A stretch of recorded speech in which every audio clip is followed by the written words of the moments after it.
नमस्कार, स्वागत है सार न्यूज मध्य प्रदेश में। चलिए जानते हैं मध्य प्रदेश की ताजा और बड़ी खबरों को। विधानसभा में 16,32,950 करोड़ का तृतीय अनुपूरक बजट पेश। जानिए किस योजना के लिए कितने करोड़ का प्रावधान। मध्य प्रदेश विधानसभा के बजट सत्र इन दिनों चल रहा है। आज बुधवार को वित्त मंत्री जगदीश देवड़ा ने विधानसभा में तृतीय अनुपूरक बजट पेश किया। इस बार वर्ष 2022 व 2023 के लिए कुल 16,32,950 करोड़ रुपए का बजट है। सरकार की अलग अलग योजनाओं के लिए अलग अलग राशि का प्रावधान किया गया है। एमपी में पुरानी पेंशन योजना पर सियासी बवाल। वित्त मंत्री बोले, ओपीएस लागू करने का विचार नहीं। कांग्रेस ने कहा, कर्मचारियों के भविष्य में कुठाराघात, बस 6 महीने की बात, मिला बीएसपी का साथ। मध्य प्रदेश में पुरानी पेंशन योजना को लेकर सियासत जारी है। दरअसल विधानसभा में वित्त मंत्री जगदीश देवड़ा ने कहा कि प्रदेश में ओल्ड पेंशन स्कीम लागू करने का कोई प्रस्ताव नहीं है। इस मुद्दे पर सदन में हंगामा शुरू हो गया है और कांग्रेस ने वॉकआउट कर दिया। वहीं कांग्रेस के ओपीएस की मांग का बीएसपी ने समर्थन किया। मध्य प्रदेश भाजपा का विधि प्रकोष्ठ संभालेगा लाडली बहना योजना का जिम्मा।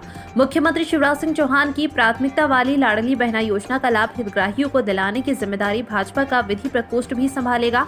प्रकोष्ठ महिलाओं को योजना के आवेदन भरवाने में मदद करेगा। राज्य सरकार का बड़ा फैसला, छात्रों कर्मचारियों समेत आमजन को मिलेगा बड़ा लाभ। यह होंगे पात्र, जानिए पूरी डिटेल्स। आगामी चुनाव से पहले मध्य प्रदेश की शिवराज सरकार ने एक साथ कई बड़े फैसले किए हैं। राज्य सरकार के इस फैसले से कर्मचारियों, छात्रों, आमजनों और दिव्यांगों के साथ बुजुर्गों को लाभ मिलेगा। पहला, दिव्यांगों के लिए भी तीर्थ दर्शन योजना शुरू होगी। दूसरा, मध्य प्रदेश में एमबीबीएस में सरकारी स्कूलों के विद्यार्थियों के लिए 5% सीटें आरक्षित रहेंगी। तीसरा, विश्वकर्मा जयंती पर ऐच्छिक अवकाश मिलेगा और एक बोर्ड का गठन होगा। चौथा, विधायक स्वेच्छानुदान की राशि 50 लाख से बढ़ाकर 75 लाख की गई है। इससे जिले में अधिक से अधिक विकास कार्य होंगे। इन सभी की घोषणा खुद सीएम शिवराज सिंह चौहान ने मंगलवार को मध्य प्रदेश विधानसभा में की है। बजट के क्रियान्वयन में सहभागी हो प्रदेशवासी, श्री चौहान। मुख्यमंत्री श्री शिवराज सिंह चौहान ने कहा है कि सामान्यतः राज्य के बजट और आर्थिक सर्वेक्षण को अर्थशास्त्रियों, विशेषज्ञों का विषय माना जाता है। हमने पिछले साल से राज्य का बजट बनाने में जनता के सुझाव को शामिल करना आरंभ किया। इस वर्ष 4,000 से अधिक सुझाव प्राप्त हुए, जिनमें से अधिकांश को राज्य के बजट में शामिल किया गया है। अब बजट का क्रियान्वयन भी जन भागीदारी के साथ करने के उद्देश्य से आर्थिक सर्वेक्षण और बजट पर जन संवाद किया गया है।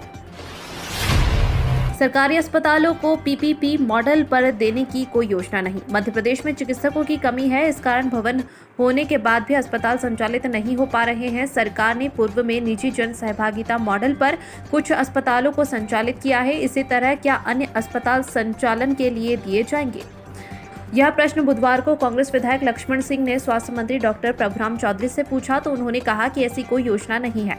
लक्ष्मण सिंह ने कहा कि रिक्त पदों की समस्या कई वर्षों से है।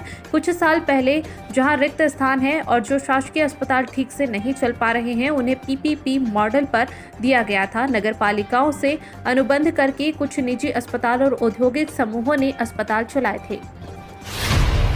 मध्य प्रदेश में 4 करोड़ पशुधन के लिए 8,000 चिकित्सकों की जरूरत। पिछले कुछ वर्षों से पशुओं से इंसानों में आने वाली बीमारियां बढ़ी है। इसके बाद भी स्थिति यह है कि देश भर में पशु चिकित्सकों के 10,000 पद रिक्त हैं। भारत में 54 करोड़ पशुधन है। इस लिहाज से 21,000 पशुओं पर एक चिकित्सक है, जबकि 5,000 पर एक होना चाहिए। पशु चिकित्सकों की कमी की वजह से उनकी बीमारियां जल्दी से पकड़ में नहीं आ पाती है। पशुधन के संक्रमित होने पर रोकथाम में भी मुश्किल आती है। वेटरनरी काउंसिल ऑफ इंडिया ने रिक्त पदों को भरने की पहल की है। इसके लिए सभी राज्यों से स्वीकृत और खाली पदों की जानकारी मांगी गई है। एमपी में चुनाव से पहले युवाओं पर सीएम शिवराज सिंह का फोकस, जाने क्या है यूथ महापंचायत। मध्य प्रदेश सरकार युवाओं को संचालित योजनाओं का लाभ दिलाने के प्रयास में है। नई युवा नीति को युवाओं के बीच लाने के मकसद से 23 मार्च को भोपाल में होने वाले विशाल युवा समागम यूथ महापंचायत का आयोजन किया जाने वाला है।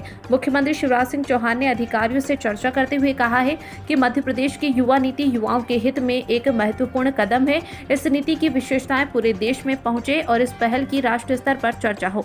मुख्यमंत्री चौहान ने कहा कि युवाओं का उत्साहवर्धन आवश्यक है। यूथ महापंचायत में युवा सरपंच और पार्षद भी आमंत्रित किए जाएं। H1N1 की रोकथाम को लेकर मध्य प्रदेश में अलर्ट। अब इस गाइडलाइन का करना होगा पालन। मध्य प्रदेश में रीजनल इन्फ्लुएंजा की रोकथाम को लेकर मध्य प्रदेश में अलर्ट जारी हुआ है। सीजनल इन्फ्लुएंजा H1N1, H3N2 की रोकथाम और नियंत्रण को लेकर राज्य सरकार ने दिशा निर्देश जारी कर दिए हैं। बता दें कि सीजनल इन्फ्लुएंजा वेरिएंट के संबंध में सरकार पहले ही गाइडलाइन जारी कर चुकी है। इसका सख्ती से पालन करने के दिशा निर्देश शिवराज सरकार द्वारा जारी हुए हैं। फिर बदल रहा मध्य प्रदेश का मौसम, 16 जिलों में बारिश का अलर्ट, कहीं कहीं गिर सकते हैं ओले। मध्य प्रदेश में मौसम बदल रहा है, दिन और रात का पारा गिरा है। कल से कई जिलों में बारिश हो सकती है, ओले भी गिर सकते हैं। दिन का तापमान 39 डिग्री पर टिका रहा। प्रदेश के 16 जिलों में अधिकतम तापमान 35 डिग्री के ऊपर दर्ज किया गया है। बादल होने से रात का पारा लगभग स्थिर रहा। मौसम विभाग ने 15 जिलों में बारिश वज्रपात का अलर्ट दिया है।